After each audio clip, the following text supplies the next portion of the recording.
Now talking education. The Ministers of Education shunned the Bring Back Our Girls protesters at the ministry's headquarters in Abuja as they sought to get answers over the recent Potiskum killings. The campaign group had staged a peaceful march to the ministry's headquarters, protesting against what they called government silence on the increasing attack on secondary and primary schools in the northeast, which has left many children dead. Correspondent Amadin Oyi covered the protest and brings us more. The protest was aimed at expressing their grievances over the recent attack on the government science secondary school in Potiskum by suspected members of the Boko Haram sect. To do nothing.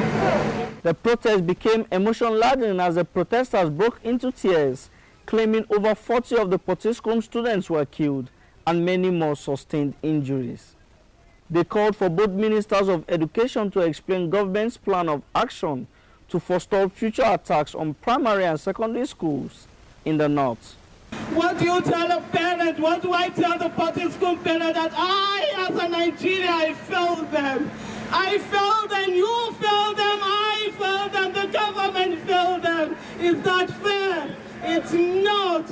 It is not fair. According to the protesters, they had expected the ministers of education to make an appearance at the protest scene to explain government's plans to avoid the reoccurrence of the Potiskum tragedy. However, none of the ministers was seen at the protest venue. Many of the protesters who we spoke to were visibly enraged and described their absence as a show of shame. It shows you then that they are not bothered, they are not concerned about the plight of the Nigerian child. Education is a right of every child. If they hadn't gone to school, they wouldn't be ministers today. The fact that they went to school means that they have refused to also pass on that goodwill that the same country offered them decades ago.